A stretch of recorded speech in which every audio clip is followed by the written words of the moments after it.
From Beyond Marketing, it's the 20-Minute Call, a podcast about the dreamers, boundary pushers, rebels, and champions of the skydiving industry. Each episode is a narrative journey highlighted by the highs, lows, and luck that the skydiving industry delivers, as told by the most influential people within the sport. If you've ever dreamed of becoming a skydiver, perhaps opening a drop zone, or becoming the next world champion, check out the 20-Minute Call hosted by me, James LeBarry. My guest today has an extraordinary resume that includes the titles of stuntwoman, business owner, politician, and world record skydiver. She has 3 world titles, 11 national titles in VFS, and is the owner of 20 world records and has made more than 17,000 skydives. Sara Curtis burst on the scene in the early 2000s with her teammates on a revolutionary vertical skydiving team known as Arizona Arsenal. This team would demonstrate what was possible in vertical relative work.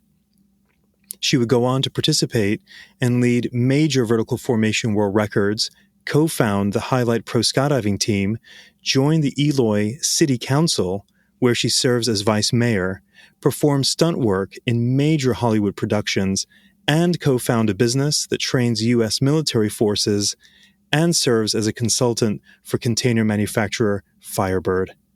I am pleased to welcome Sara Curtis to the 20-Minute Call podcast. Hey, Sara. Hey, James. Thank you so much for being here. I'm really happy to be here. Honored. Likewise, for sure. I almost feel like you feel like when I read that, you almost are like a little embarrassed, like, Well, I just don't know if I'm going to be interesting enough for an hour for people. All right. I'm not worried about that whatsoever. All right. Well, let's begin with, I only know you as Sara Curtis Skydiver and tied to Eloy, Arizona, and I didn't know that you were from Canada. I am. Wow. So I am, eh? You are, eh? So I only know you as that high-achieving skydiver. Can you tell me about your family and a little bit more detail of where you're from, and do you have siblings? Sure. I was born in Montreal in 1973, and I have a brother and a sister, an older brother, a younger sister. And my dad worked for a computer company, back in the 70s and 80s. Computers were growing and we moved all over the place. So I lived all over Canada, actually, when I was young. And then we finally settled in Toronto when I was in my early teenage years. So I went to university there at Ryerson in fashion marketing. I wanted to do something creative, but kind of businessy.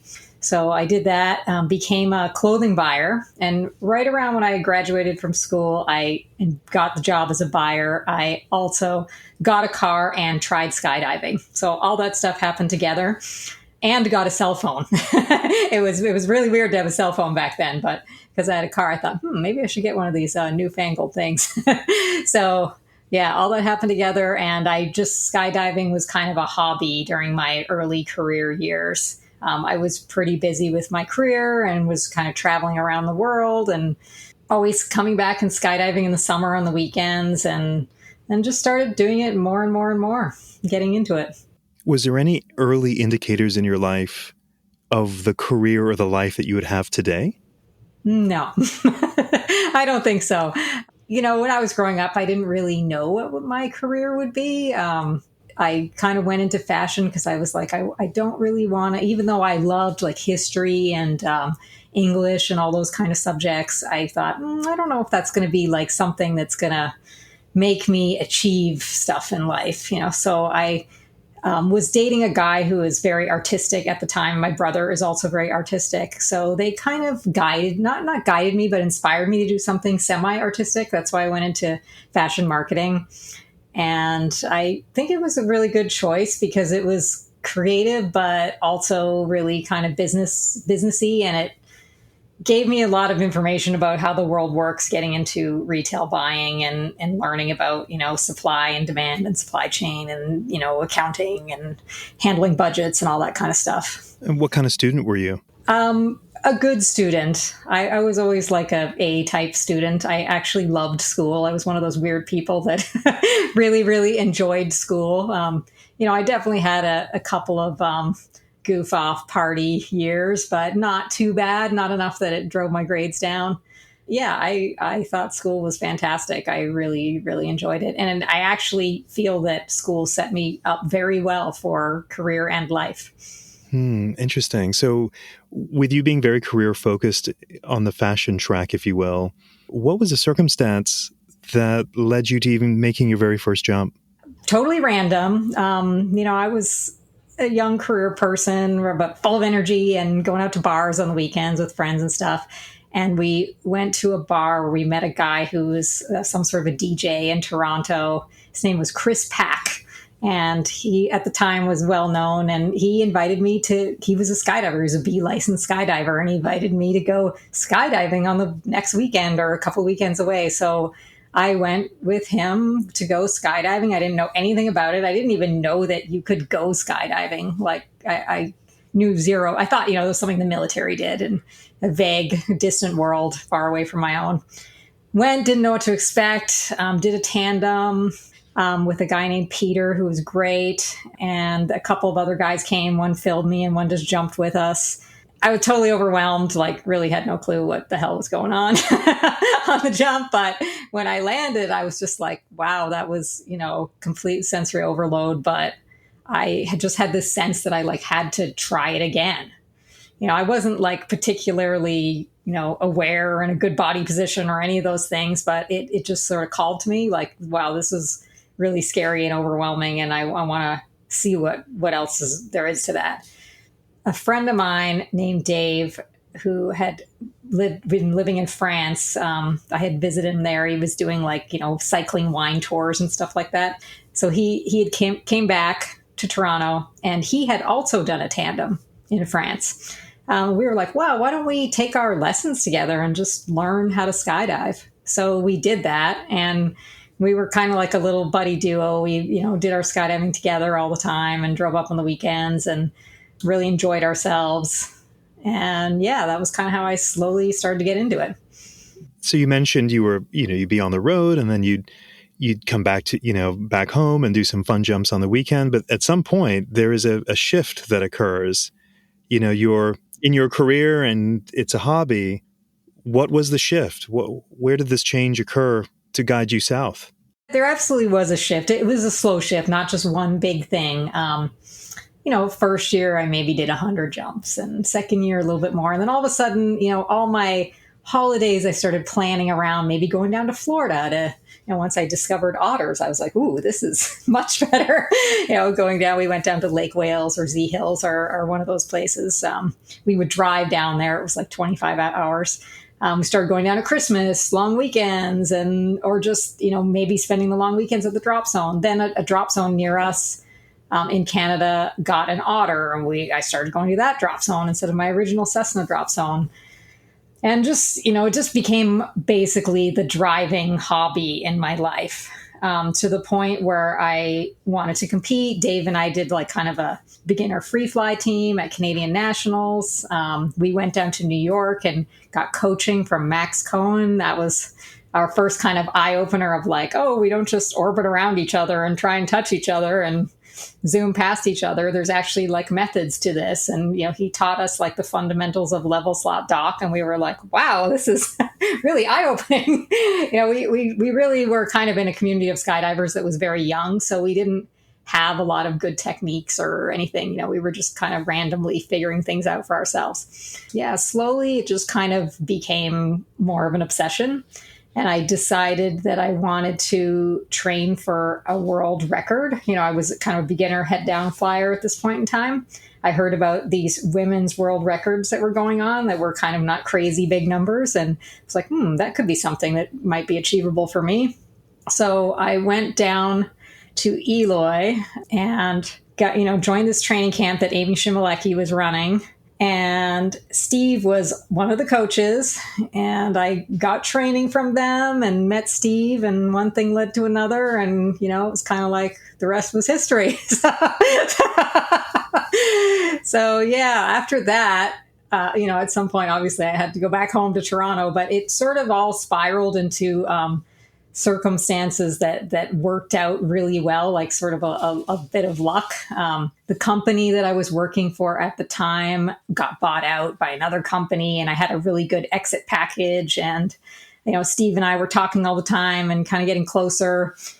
We decided like, hey, if we're going to make a go of this relationship, we kind of got to be together. I can't just be in Canada and you be in Eloy. So I quit my job, got my exit package, moved to Eloy, and we basically spent all the money on jumps. And Steve, trained me, and he knew I was a mess, and he didn't care. He just, we just loved each other's company, and we did a lot of jumps together, and then decided we were going to take that leap so that I could live in the US and get married. We actually weren't like, oh, let's, I love you, let's get married. We did love each other, but marriage was an extreme step. But in order to, live and work together, we're like, we're going to have to try and give this a shot. And if it doesn't work out, well, we'll get a divorce. But 20 years later, we're still here. So I guess it worked out. I'd say it worked out. Amazing. So, and your story isn't too dissimilar, but there's a huge difference in lifestyle from Toronto, major city, to Eloy, Arizona. Absolutely. Was that kind of a hard transition? No, strangely, no, it wasn't at all, for a few reasons. One, like I said before, I lived all over Canada when I was a kid, rural, suburban, cities. I'd kind of done it all. So I was pretty comfortable in any environment. I was pretty comfortable moving and being with new people. It's a little bit of a transition from Canada to the US, but not most stuff is pretty much the same. There's a little bit of differences culturally, but not a big deal. And the desert summers were definitely like, whoa. But to be honest, I was so sick of winter that I welcomed the heat with open arms and embraced it, and it was all good. I really enjoyed Eloy right from the get-go. And because I was taking that leap from, working for the man, and even though I had enjoyed my job, it definitely was stressful, and it was something you were doing for business. And sometimes you had to make calls that seemed a little almost in the clothing industry. I'm searching for the word, but almost like not right. Like you were making calls that just seemed wrong because you were choosing factories and making decisions on what towns in some faraway place survived or not, and having to cancel orders when things got tough. And there was a lot of things about it that were just kind of like made you feel a bit guilty as being part of that whole world of big business. So letting that go after I had done it for a good stretch was actually not really that hard, because I was jumping into something that was my passion. And when I first moved to Eloy, I honestly thought, when Steve and I decided to get married, that I would get a job in the fashion industry. We even discussed the idea of moving to California, because that would obviously be a lot more conducive to that. The wind tunnel was just getting built here, and Steve started getting a lot of work in the wind tunnel. So his coaching really accelerated. So all of a sudden we were like, okay, well, we have a bit more money. And, I learned to pack parachutes. That was horrible. I hated it, but it was good money. And then I quickly got a job once I was able to work, doing tandem video, which I loved. And then before we knew it, we put together the team. And it was like all of a sudden the idea of moving somewhere and doing a regular job just seemed kind of ridiculous. And Eloy is not an expensive place to live, or, it especially wasn't back then. So Toronto was the opposite, an extremely expensive place to live. So to be honest, the lifestyle that I had in Eloy was actually far superior to like a high-powered job in Toronto, except for the lack of restaurants.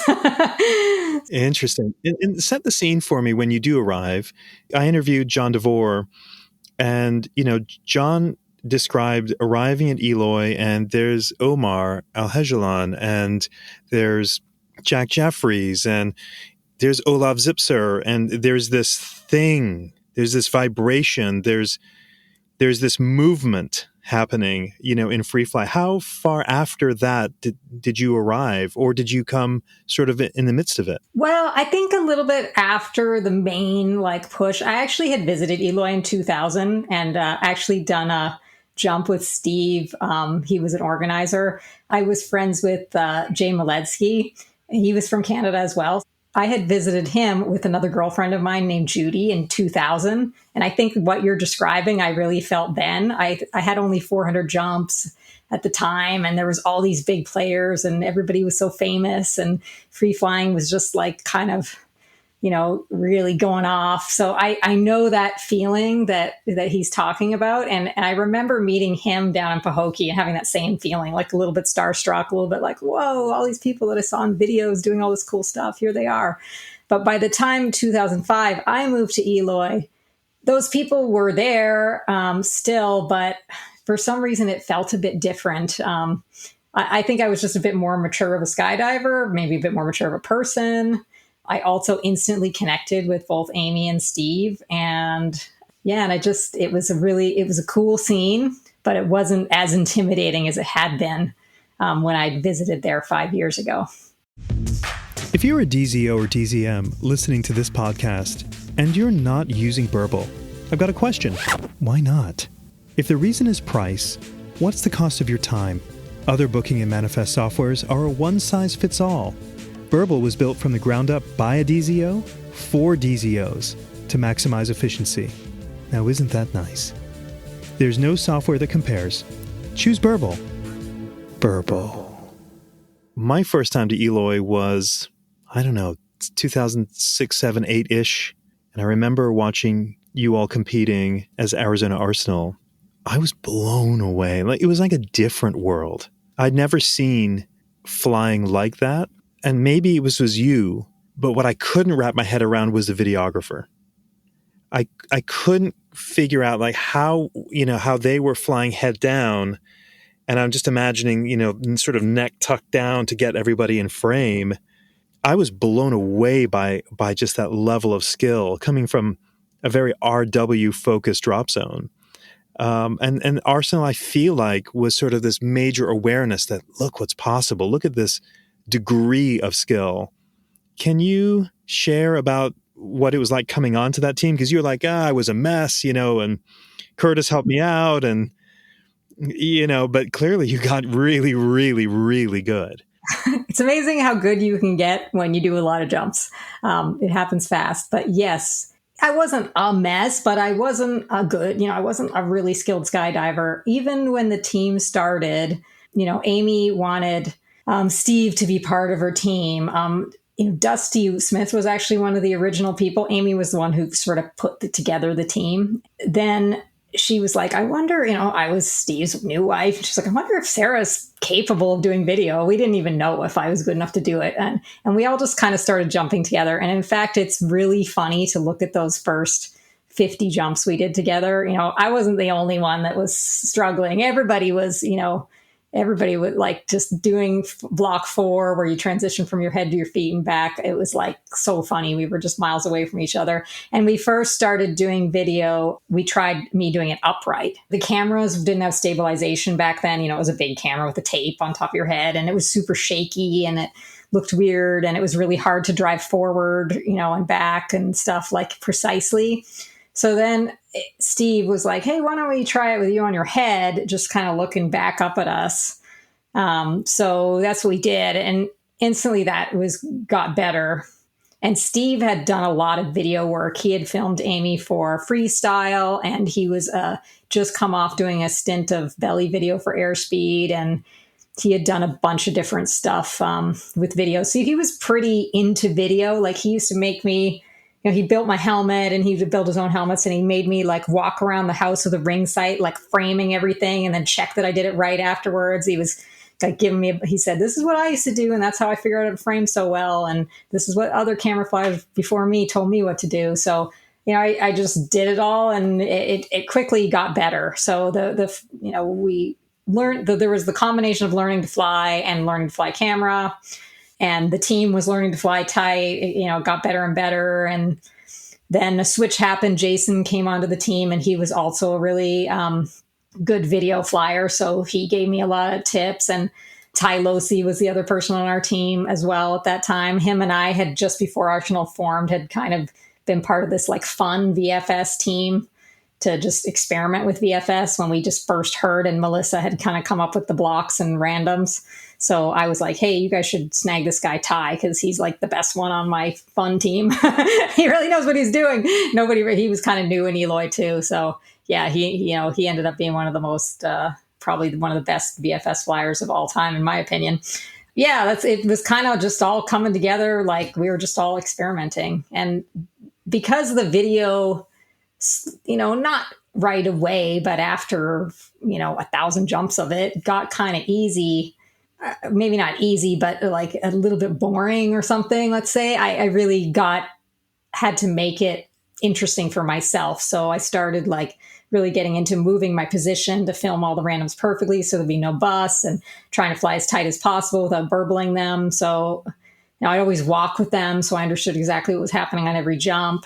And in fact, it was kind of criticized from some judges later that like at some times and points in competition, how precise my video was actually kind of was a bit of a detriment in competition compared to some other teams who flew further away and not as tight, because it really showed mistakes and you couldn't like get away with a lot of things. So our team took a lot of pride in how our videos look. So we were like, well, we're not going to do that. We're not going to, make our video look crummier just to like not get a bust or something.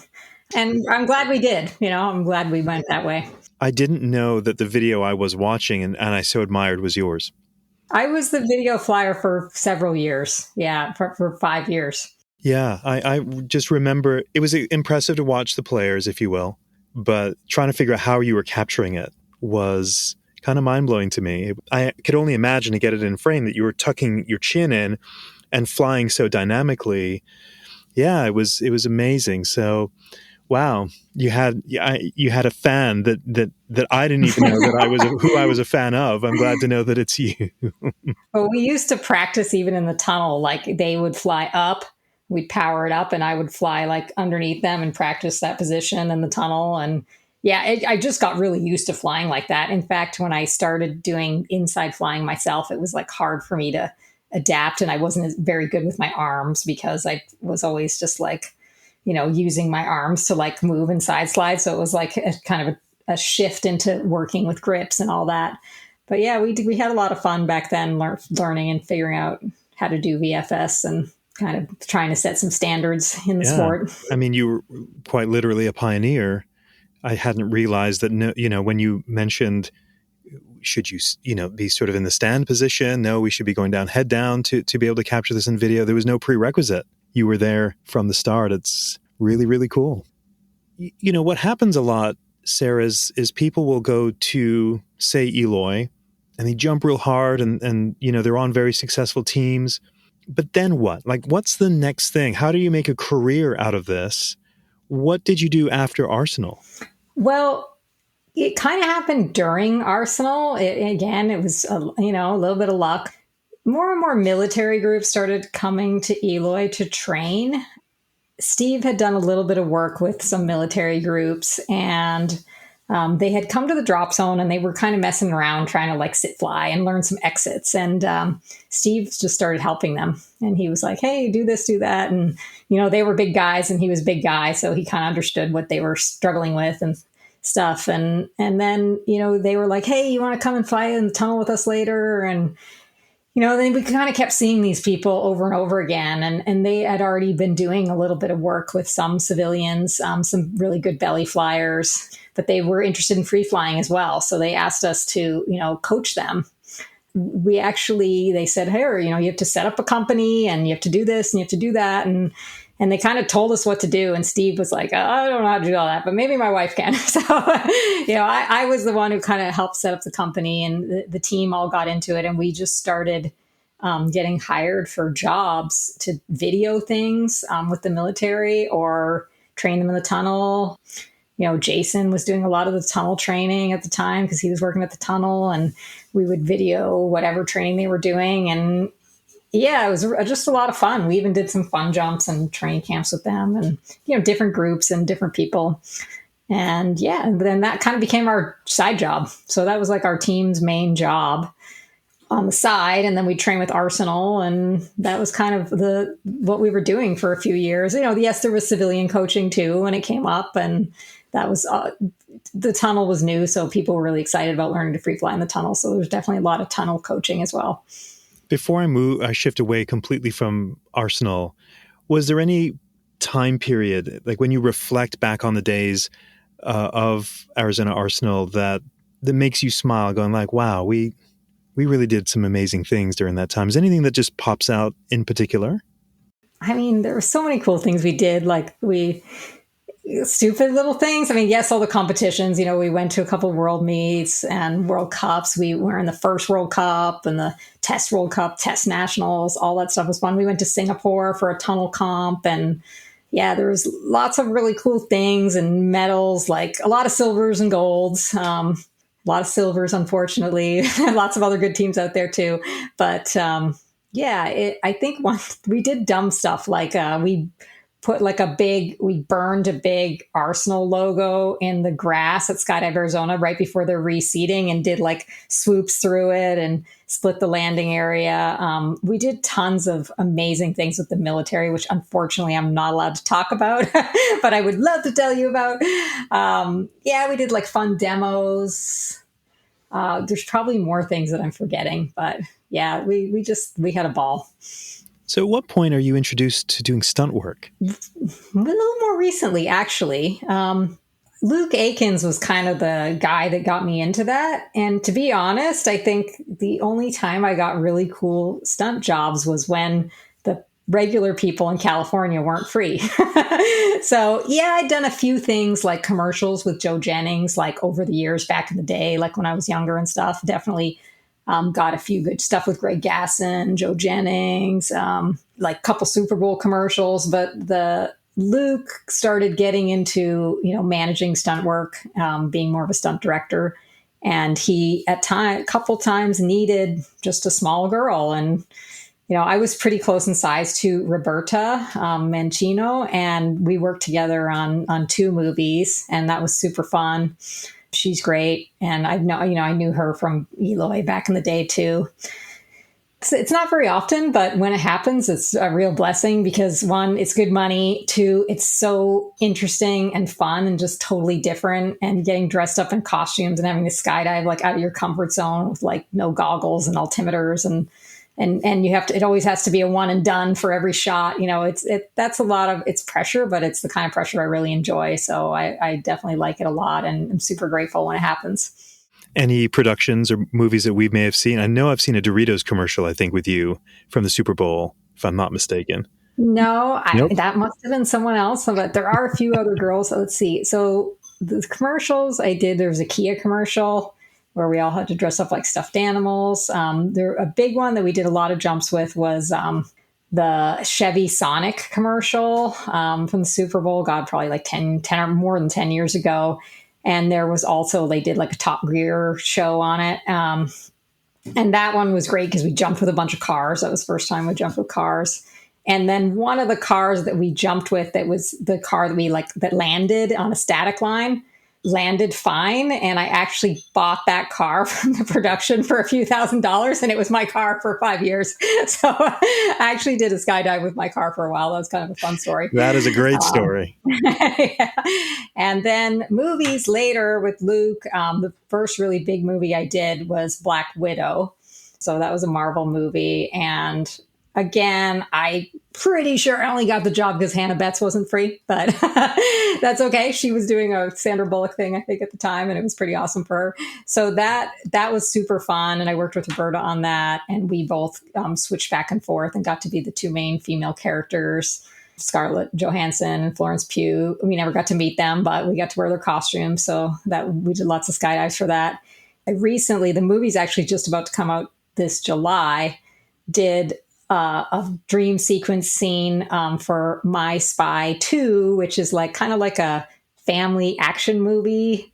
There's like a little girl that, kind of gets up to adventures with this, big burly ex special forces guy. That's, anyway, you have to check it out. It's actually a lot of fun. And the opening sequence has some skydiving, and they needed someone small because, she's like a 13-year-old or 14-year-old kid in the movie. So yeah, so it was kind of cool at this age to be stunt doubling a young teenager. That felt nice. You've made reference to small, and not all of my listeners are skydivers that may necessarily be familiar with you, but you're 5'2", so petite. Interestingly, when I've been around you on a rare occasion, I've never actually considered you to be sort of smaller. I suppose maybe I've always just looked at you as like, how is she flying that way with these giant people on Arsenal? Because that whole team was really comprised of very tall people anyway, much taller than me. I forget how small I am sometimes until I see myself on video. I'm like, oh my God, who is that little kid? So, I mean, yeah, I know I'm small, but it hasn't really held me back. You just have to, definitely like a lot of the guys that are big and strong pick things up quicker. And they're also a bit more, I was never really a natural athlete. I was a little more in school, like more into the book learning side of things, but I did enjoy the outdoors and athletics. It just, I just wasn't like, that wasn't my big thing. You just have to practice more if you're not naturally good at it. And it all works out, and you can still get good. You just have to put a bit more time into it, and then it's fine. Amy and I used to joke around that if we practiced our transitions 10 times more than the guys on Arsenal, that we'd be just as good as them. If you're a fan of the 20-Minute Call, I'd like to invite you to be a member of a budding community with me on Patreon. By becoming a patron of the show, you can join me behind the scenes to discuss options for future guests and gain access to some show swag. It's pretty sweet. Details on how to become a patron can be found in the show notes. Okay, back to the show. It's amazing, your relationship with Amy. When I think of her, I often will, your associations are close, with your journeys at Eloy, with both being on Arsenal. And it's amazing some of the things that, even though you all started together so long ago, that still today, both you and Amy are doing really big things in the sport. Would you share maybe a story or some insight about Amy? Yeah. Amy and I hit it off in the beginning. I think just because we're close in age, we're both kind of driven people, and we like being on teams. We like working with other people. So we just always kind of had like projects. Because she was the more experienced skydiver, she often had a project, and she'd be like, hey, want to help me with this project? And then I would, and then she was just, I think, excited because things, got better and more stuff got done when we worked together. And then naturally, we just ended up coming up with projects together eventually, and working as partners on many things. So it just kind of, we also live half a mile from each other as well, which makes it quite convenient. And there's only so many people in Eloy that are here year round. And we were on a team together and everything. So we were just thrown together and would come up with ideas together. Oh, that's very cool. Let's talk about world records. Whenever we see world records, usually on social media, we see the end result. But if you're not there, we don't see what goes on behind the scenes. You were one of the organizers for this record attempt. Well, when I say this record attempt, many. But what is the hardest part of being an organizer on world record attempts? Like, I feel like it's pressure packed. It's getting better. Some of the first records I organized, again, it was more Amy's project in the beginning that she invited me onto, some of the women's world records. And those were really good, a bit less pressure. I think just they were smaller records simply. And maybe there's something about working with women that's a little easier if you're a woman, although it's never really bothered me to work with women and men as well. When we first started doing the upright world records, I found that harder only because my upright flying wasn't as good as my head down. Not really because of the man-woman thing, but just because it was like I needed to make sure my skills were all there as well. I didn't feel like I was like in a head down record, I'm like, I could do any slot. I could ace this thing. I could take over anybody's thing. I'd nail it. But on an upright record, I feel a bit less confident. Like, I know I can do it, but it's definitely like I'm working, and I got to remember the fundamentals sometimes. And so I think from that standpoint, you need to have confidence in yourself. But getting back to your question, what's the hard part is, I think in the beginning, knowing what decisions to make, when to make the record a success. And there's that whole, always that big question, do we cut people? Do we not cut people? Who do we cut? What are the standards, which we cut them? What if this person, we know they can do it and they're really good, but they made a mistake? How do we decide them versus someone else who's obviously doing something a little bit more dangerous, but is kind of getting the job done? So there's all those decisions that come into play. And I think with experience, it gets better, just like the flying. But it's hard because you're for sure going to make mistakes and people are going to get pissed off. There's definitely been some cuts that I made over the years. They weren't just my call. It was like a team call, but I was like, I wish I hadn't done that because I think that person could have pulled it off, now looking back. But at the time it seemed like the right thing to do, but maybe it wasn't, and did I affect their career? Did I help? Did I impact them in a negative way? And when you start second guessing yourself like that and thinking about the individual rather than the team, that's where it gets hard. So I think now I'm a little more patient with myself and other people. And I realize, yes, it's all about the team, but the team is made up of individuals. And each individual is at a different phase in their learning and has something to give. And I think it's more about you as the organizer finding out what they have to give rather than just expecting them to give what you think, and if you can figure out that puzzle and get people into the places that suit them the best so that they can be the best part of the team as a whole, I think that's when the records, one, get a better vibe, get more successful, and then you can build it to, the best and biggest size that it can be. What's the most challenging moment you've had on a world record, either as a participant or organizer? There's been a lot. There's one that I don't really want to talk about on this podcast, but one that I will talk about is, I think the last upright record, we tried to do a 12-way base. Conceptually, we were super excited about it. We were like, yeah, this is going to be rad. It's going to build so fast because it's so big. There's so many people can dock and build layers quickly.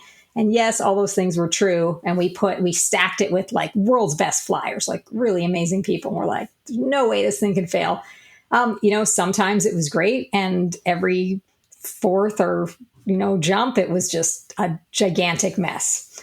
It had several big blowouts and it wasn't just one person screwing it up. So it was hard to figure out, who. We tried some changes, put other badasses in that still would flip-flop back and forth between where the problem was. And Amy was like, I don't believe in this, 12-way base anymore.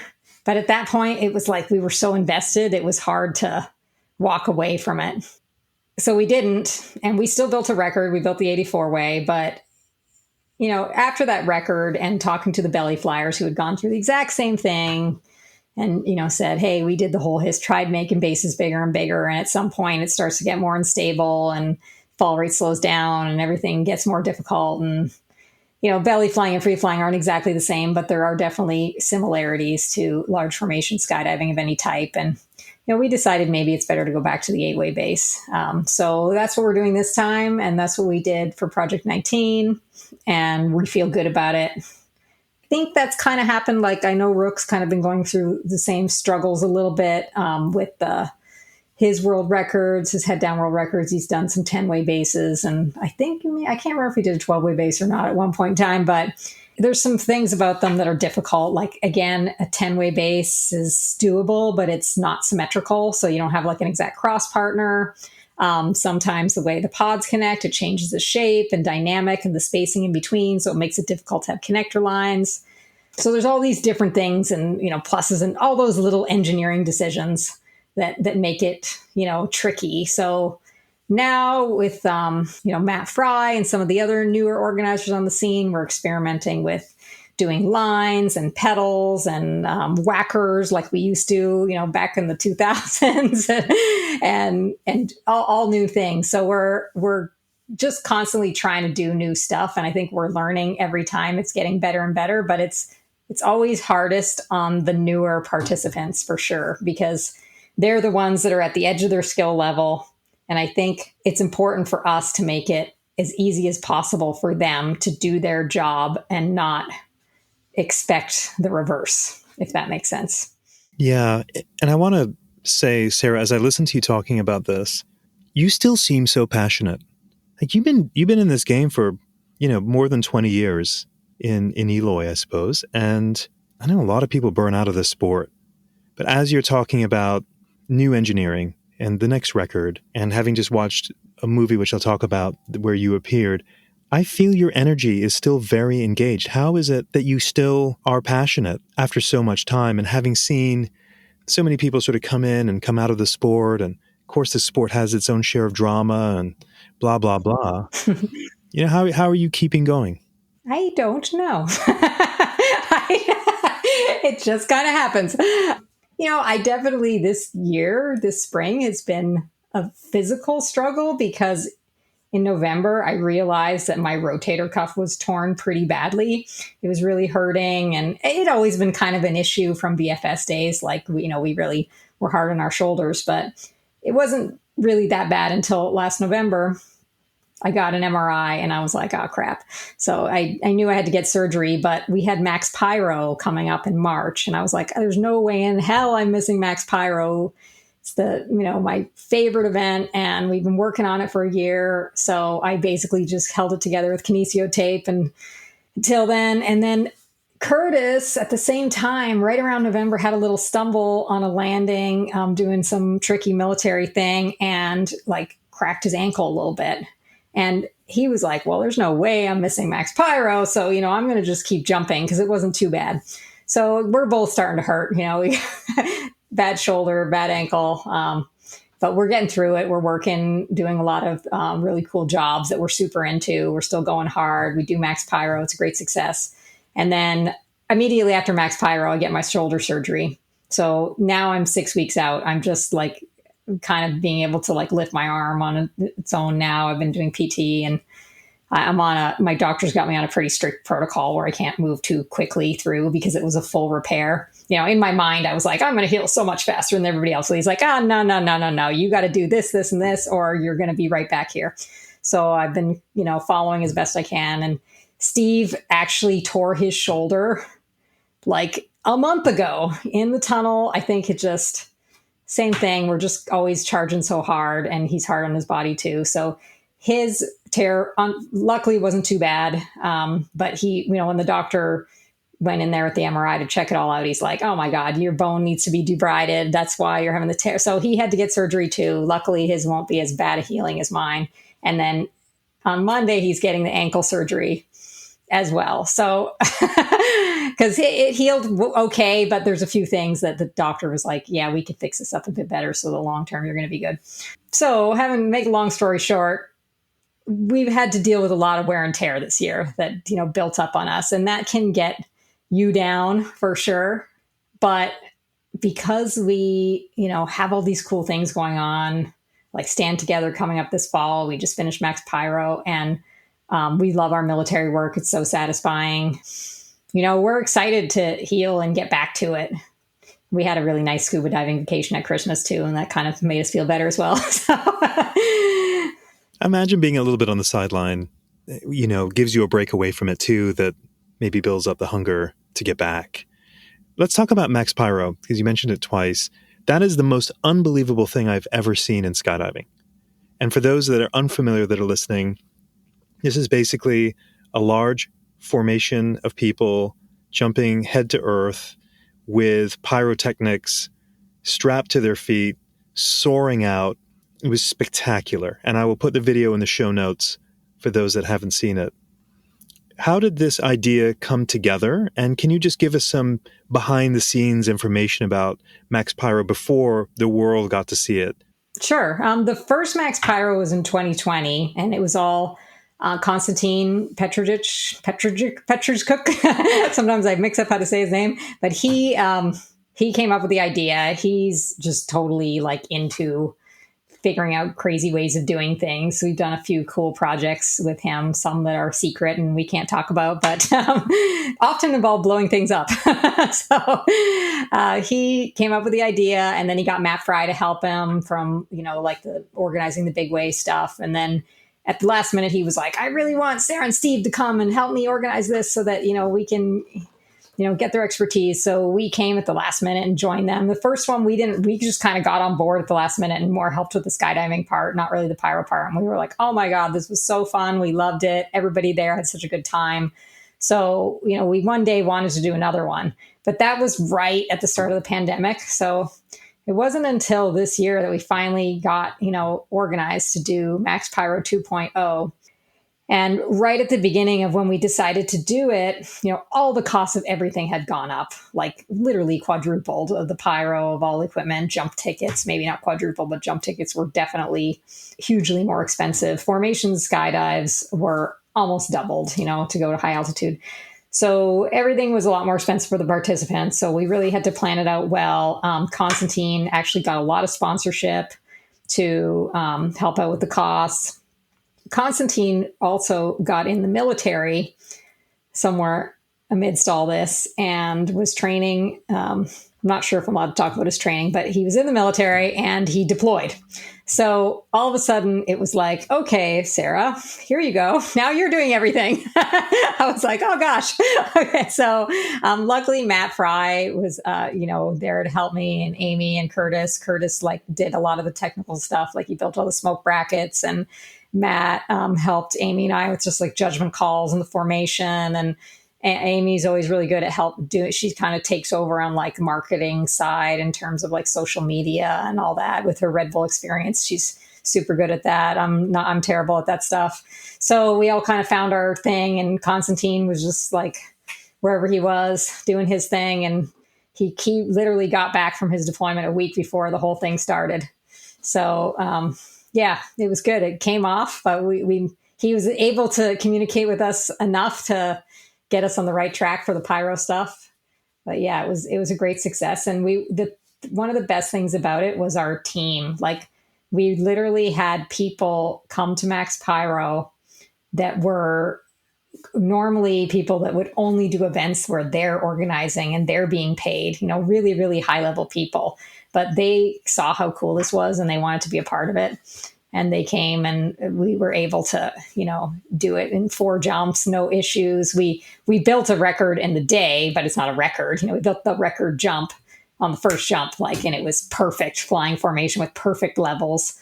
The video that James Kunze made, which he has not yet released, but it's about to come out, you can see it. It's wow, that was just one and done. But at night, it's harder, it's night. So it took us 4 jumps with literally one tiny problem each jump to get the record. And then we did a sequential record. We split into 2 groups to do a sequential record on the last night, and it got really windy. So my group went first, and we did a 21-way sequential record from 12.5. And, again, it was awesome. We got it done. But the second group that went, the conditions got a bit worse. They didn't get quite as much altitude, so they didn't get theirs.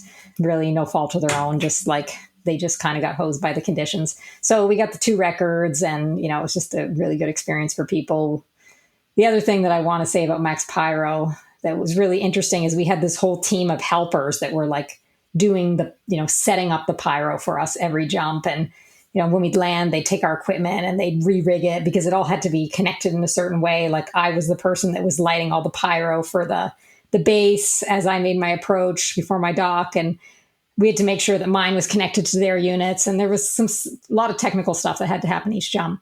And this group of 7 or 8 people, they didn't get paid very much to do this. They were literally working all hours of the day and night, helping us every second. They called themselves the Fire Minions, and they had little minion costumes that they wore and stuff. It was really cute. So they were an awesome part of it. And then they really made the record a joy as well. How much higher is the risk? Obviously jumping at night with pyro, still trying to get a record. Obviously, the risk is higher.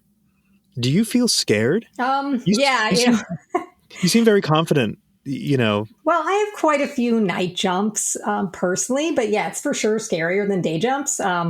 Just the sight pit, it's harder to see the depth perception. Head down flying is, first of all, my comfort zone. I feel really comfortable in my head. I think all those VFS video jumps, thousands and thousands of them, being on my head to me is like breathing. So that part was easy for me, the flying. I had no concerns about the flying.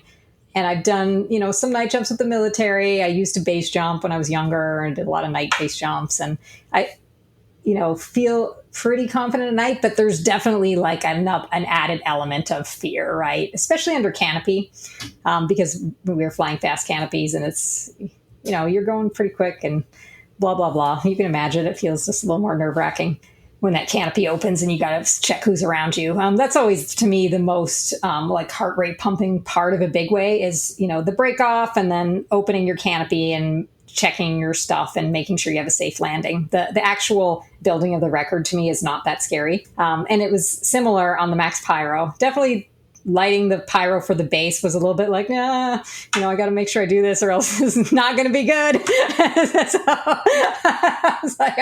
So, you had to fly up and then reach over and press your activator with the other hand. So the first one, I was kind of like doing it all weird and awkward. But, once I realized I didn't have to be an idiot and all I had to do was press a button, then it was fine after that. But yeah, you get some nerves. And there was people on the jump that hadn't done a ton, were extremely experienced skydivers, but hadn't done a ton of night jumps. And Anna Moxness was one of them. And she, had said, I think in one of her interview points, or maybe it was just to the group, like, if you say you're not scared, you're lying, and she's right. Like, your heart rate's up more, but that's why we do it. That's part of the reason why it's so fun, because most people, I would guess, feel the same way as me, is like the reason they started skydiving is because of the fear. Like, you working through the fear and getting past it is what makes it so exciting. I don't know. There's probably people that don't feel that way at all. Maybe they just aren't scared one bit, or maybe the fear overwhelms them. They don't like that part. But for me, that was the part I liked. And I think Max Pyro is like that. You're doing this thing together. You're formation skydiving at night.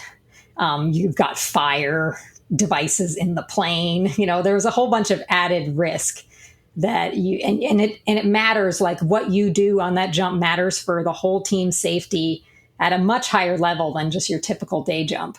You have to get your pyro activated at the right time. You can't bump into people in the plane. You have to make sure you activate it at the correct point after exit for the timing of the formation and the jump and the pyro to all be on together. So there was a lot of little critical details that could be stressful, but also are really fun because it adds an element to it that, makes it sort of next level. And that's why it feels like such a big accomplishment.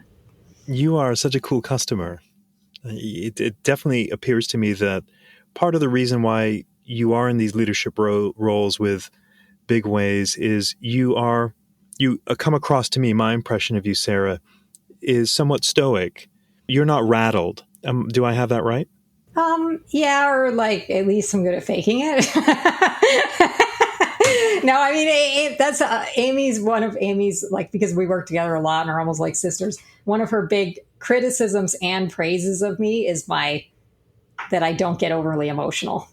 It's a detriment and a curse because sometimes I'm not like thinking, I'm not, being conscious of other people's emotional states enough. But also, I don't get overly emotional most of the time. Doesn't mean I haven't, for sure I have. And I'm able to just kind of like try and work through things logically.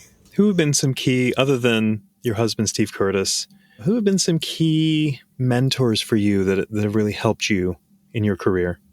I mean, all the regulars around Eloy, really. Like, I would say Steve, for sure, number one. He just like was patient and trained me. And he always, the one great thing about our marriage is he just, from when we first got together, we were a team. He never threw me under the bus or let me feel that I was weak or all that stuff. Amy, obviously, big mentor and just great partner over the years. I mean, just all the characters around Eloy, like Jason Peters, Ty Losi, Mike McGowan. There's so many that are just legends there that just had so much knowledge. Craig Girard, Eliana Rodriguez, people that just have so much skill and knowledge that are just around. There's not like they're not necessarily helping you every second, but they're just little things they do and have the way they act and the kinds of stuff that they do every day is just very inspiring. And also traveling the world and competing, meeting other competitors and other teams. There's so many great people along the way. People on the Red Bull team, Mike and John and Luke are all really inspirational. They're always doing cool things. And yeah, there's just, some people that I met paragliding, really cool people. And even just newer people that I meet nowadays, like, lots of really younger people inspiring. And, like that tunnel instructor that gets hired and they can barely fly when you're flying one day with a group. And then you come back a month later and they like literally are flying circles around you. And you're just like, it's so, it's frustrating because, okay, it's hard to sometimes learn things as you get older, like some of the dynamic stuff. But it's also so cool to see young people pushing it and just learning so quickly. I can't really talk about individuals, but the military people are probably the most inspiring of all. They are the best students. You tell them what to do and they give 0 Fs that you are a 5'2" girl that is old enough to be their mom. And they just listen and just do it. And you feel like the best coach in the world because they're just learning like that. It's so amazing. All the different things that they have to learn under huge amounts of stress. They learn so many different skills and skydiving is just one more skill that puts their life in danger, even in the training phase, that they're just able to just break through their fear and apply themselves. A lot of times when you're coaching civilians, you kind of trick them to get past their own egos. And I know I was like that as a civilian learning. You don't want to look like you're failing. You don't want to be that person who can't do it. But the military guys, most of them, they literally don't care if they fail. And that makes them succeed so much quicker. Like they're not embarrassed. They just do it. And then they get it and do it. And then they get it. And it's like, and they're having fun along the way. They're like so excited that they get to, do it and learn. And it's pretty amazing. They're just very inspirational people. That is such an insight to hear that ego versus I'm okay to fail until you get it and having the learning curve accelerate. That is such an interesting takeaway. Fascinating. It honestly completely changed me working with the military. I don't think I would be the person or skydiver I am today without them. Seeing how they learn completely changed my mindset in learning. Wow. How interesting. Huh. One thing that we've not talked about, Sara, is Project 19 and the world record attempts. I won't go too deep into it, but I want to say that I watched the documentary called Leap for Equality, which was absolutely first class. And I don't know how many people have seen it. I hadn't, but I did in preparation for our talk today, and I was blown away.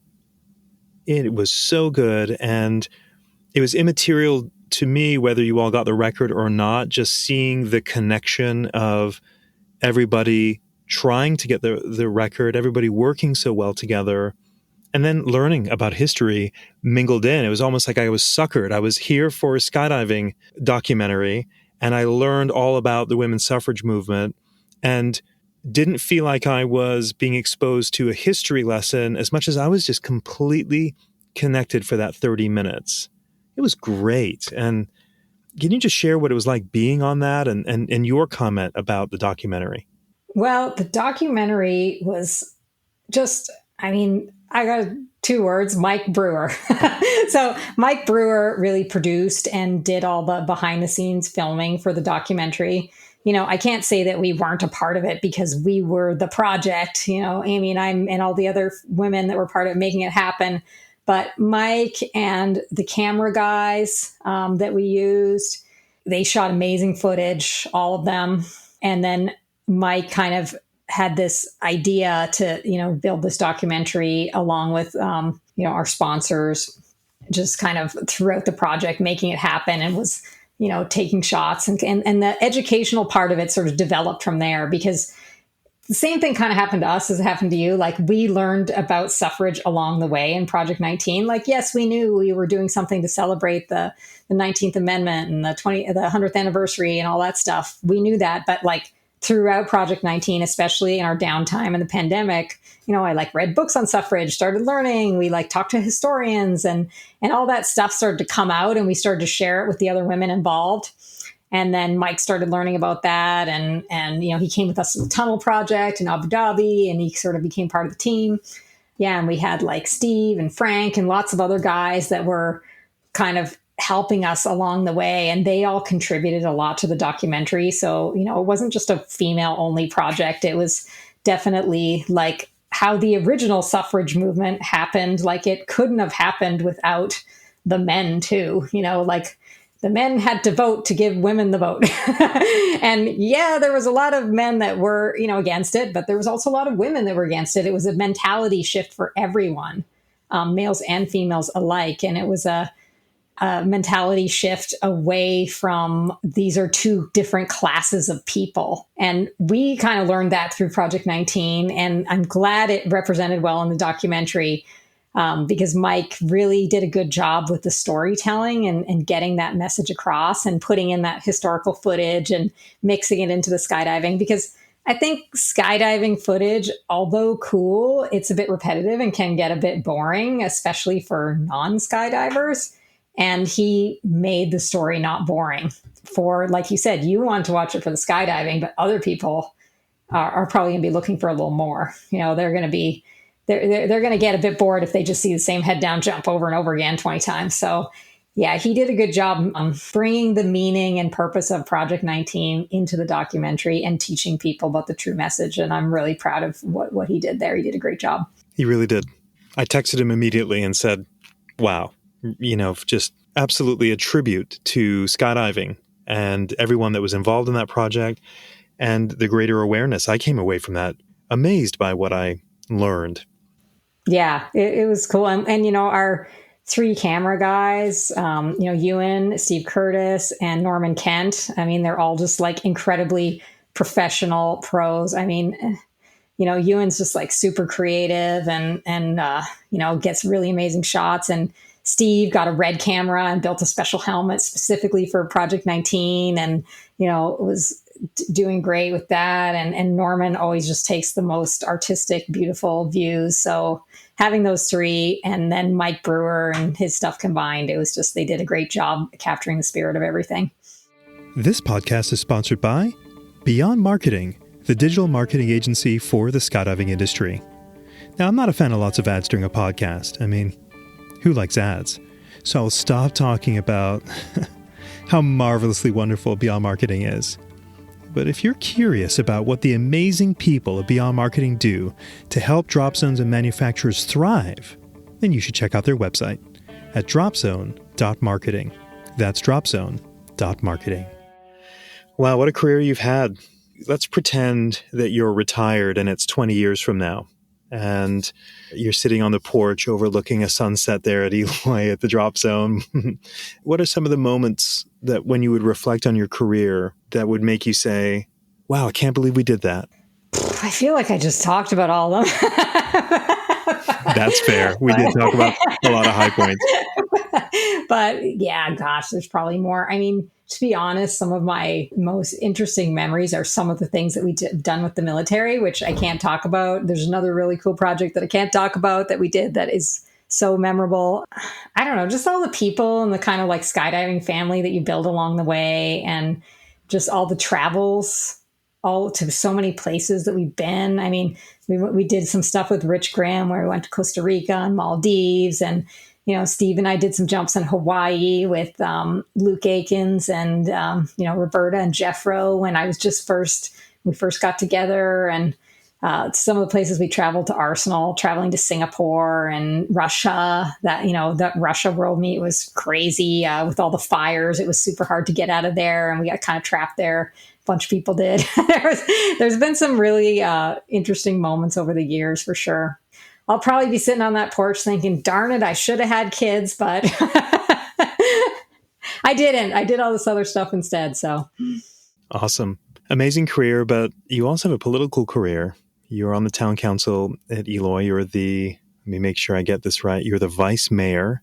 Why did you decide to get involved with city council? it was one of those things that just kind of happened.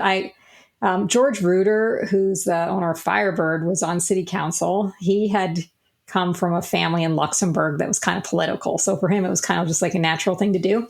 And he pressured me into doing it like hard. He was like, we need other people. You must do this. And I was like, I don't know, not that into it. And eventually he's just one of those people that puts on the pressure, and it worked, and I did it. I ran, and once I started doing it, I was like, this is really interesting. I'm actually learning tons about the way the world around me works, and I'm not just sort of completely embedded in this skydiving world. I'm like seeing the greater world around me and how things operate in a town, and water, sewer, trash, roads, all that stuff, and it's actually got to be quite fascinating. And definitely the skydivers needed some representation.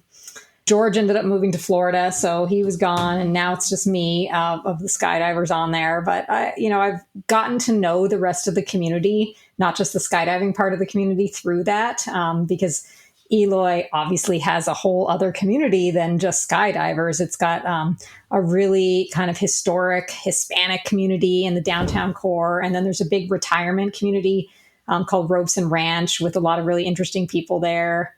And there's other sort of little micro areas. So I've gotten to know, what the non-skydiving people, need, want, learn about their hopes and dreams and their desires for what's needed in a community, and, try to help out there. So yeah, I've just kind of did it, and it's a bit of a time suck, but it's also rewarding because it's a little bit of a give back.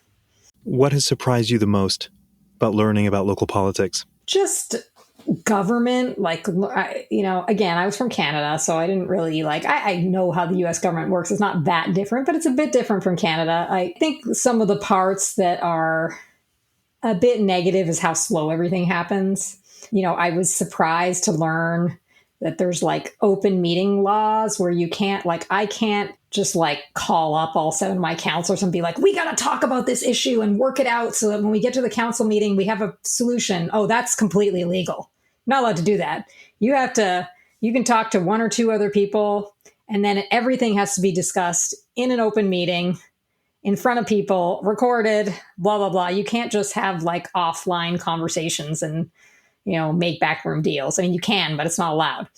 That makes things happen way slower because you always have to be waiting for those public meetings, and you're always kind of having to make sure you're not stepping on any toes while you're talking through things and stuff. So that makes it more difficult. It makes it very fair and transparent, but it also makes it more difficult to get things done. So that part really surprised me because I just imagined, we're just going to be a big old team. We're going to figure stuff out and work through all the issues and get it done. Oh, no. That it doesn't really work like that. Ultimately it does, but it just takes many steps to get there. So that part was super surprising. And I don't think a lot of people know or understand that. Also, on the positive side, I really like how local government isn't like the federal government where it's super political party oriented. Everything in the US right now is all crazy with all the sides fighting and stuff. In local government, it's not like that, or at least not in our local government.